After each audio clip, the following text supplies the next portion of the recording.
My husband's mother is trying to take my dying daughter to Disney and told me I'm not invited, and my husband is on her side. Posted by you/MelodyBeatBop92.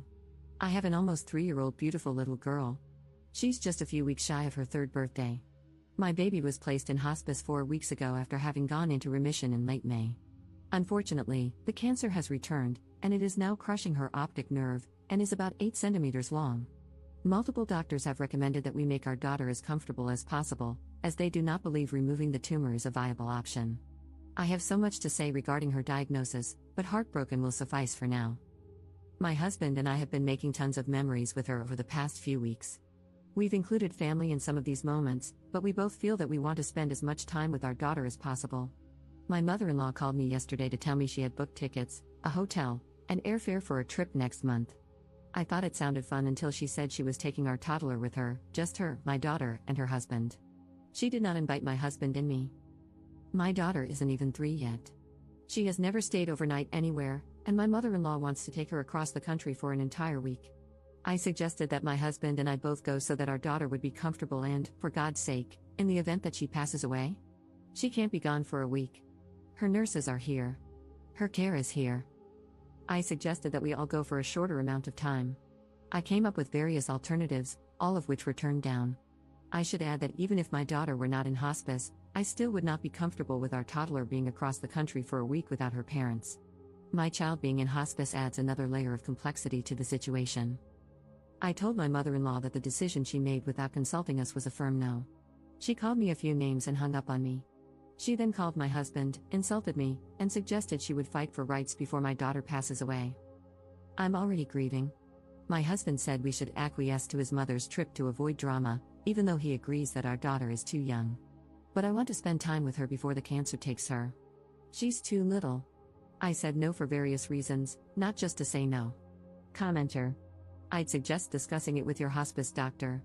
There's no way they would condone this trip and would likely be glad to discuss it with your in-laws. Hospice employees tend to be highly focused on the patient's well-being and supporting the immediate family through what is one of the most difficult times they will face. Ops response. I told 2 of our hospice nurses, and they were both floored. They thought I was joking and were appalled when they realized I was serious. My husband even told one of the nurses, "Well, my mom has good intentions." My daughter's care team, including 3 doctors, does not recommend that we fly. They also do not recommend being away for that long without care. I asked them to document everything. It's been a crazy day, and I'm shocked I managed to eat 1 meal. Edit. Thank you to everyone who took the time to share their thoughts and insights. I appreciate the outpouring of messages, and I'm sorry I haven't had a chance to reply to them all. I wanted to add a few things. My mother-in-law lives in the same county as us, in the same city as my parents. It's only about a 20-minute drive without traffic. However, my in-laws have always been very adamant that we visit them, so I usually take my daughter over every other week for a few hours. Rarely do they ever come to our home. My parents, on the other hand, like to visit and always have. My daughter is much closer to my parents for this reason. Anytime my husband and I go on date nights, my parents come over and watch her because they like for her to be in her comfort zone. This was the case even before the cancer diagnosis. Since the diagnosis, we've been in and out of the hospital for weeks at a time. My parents have still been very much involved by helping in the form of dropping off meals, assisting with laundry, etc. I am very close to my family, and they have been respectful of our need for space during this time. I think my in-laws may be experiencing guilt because they haven't made much of an effort to visit us, see us, or accommodate us. It's always about what I, their daughter-in-law, can do for them. I have always felt like an incubator who's just there to facilitate a relationship between them and my child. Also, to add, I am set on distancing myself as much as possible. I've cut off contact with my mother-in-law and do not want her around after this fiasco. I've completely blocked her from my phone and communicated this to my husband. He is sad but says he understands. A few of you mentioned that this was an eye-opening situation, and it really has been, on many levels. Second edit. I saw various comments about my mother-in-law possibly wanting to take my child on a trip to get her alternative treatment. My mother-in-law planned to take my child to Disney World in Florida, which is across the country from where we live. She lives in the same state, in the same county as us. My husband and I have taken our child to Disneyland a few times in her life, most recently once. Going for 1 day was exhausting, and my daughter was completely spent afterward. I can't imagine my daughter handling Disney World for more than a day, but also, I would like to be there for the trip. Even if my child weren't dying, I still wouldn't be comfortable with her going without me. It's such a bizarre situation. My mother-in-law isn't one for alternative treatments, and I haven't outright asked her, but at this point, I wouldn't be shocked. Either way, my child isn't going anywhere with her, supervised or not. I've already made that clear to my husband. If she wants to visit, it will have to be at our home. Even then, I'm still not on board after everything that has transpired. I've been thinking really deeply over the last few months, but even more so in the last 24 hours. I don't know how I can continue being part of this family. I'm trying not to think too far ahead, but I'm seriously doubting whether I can continue in this marriage. Thank you again, everyone. Third edit. I'm really close with my family, specifically my mom and aunt. They know the wishes I have for my daughter. My husband and I argued for a good week about where our daughter should be buried. It was awful. He wanted her buried with his grandma, where his parents and he will be buried. I wanted her buried at the cemetery where my grandparents are buried and where I plan to be buried. My husband is in the military, so I'm confused as to why he does not want to be buried with his combat brothers, but that's entirely up to him.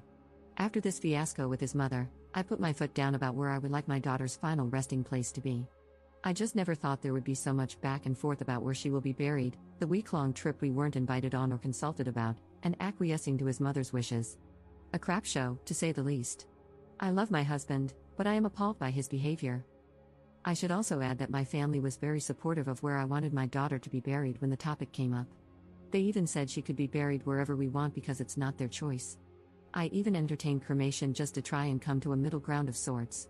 I didn't even want to discuss burials and cremation until I absolutely had to. I've been avoiding it.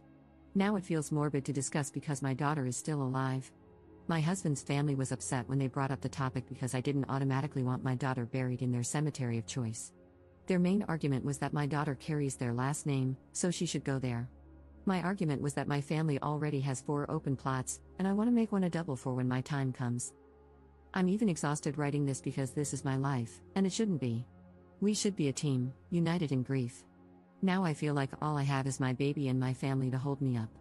Update 1 week later. It's been a few days since I've been online, and I've read some of the messages. Truly, thank you to everyone who has sent their warm wishes, support, encouragement, etc. It's been very touching, and I'm so grateful.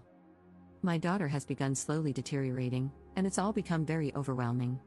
My husband now realizes that this time is precious. That we are on borrowed time, and that our time as mom and dad is the most important. We've had 2 sessions of grief counseling and couples counseling while my daughter sleeps. Our therapist has really helped us both understand how borrowed our time is and how this time truly is for us. Everyone else is secondary.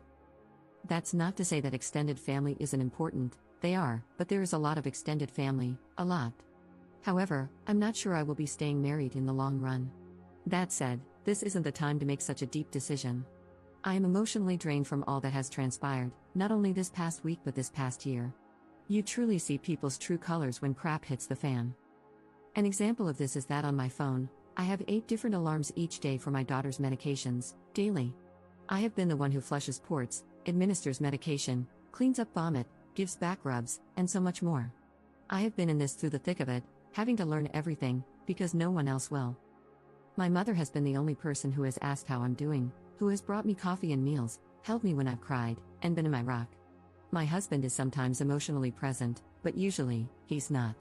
Other than my mother, I have never received a text from any other family member asking how I'm doing or how they can help. Like I said earlier, I see everybody's true colors. My focus right now is my baby. I will focus on everything else when the time comes. But for now, we are surviving, and we are trying our best. Thank you again.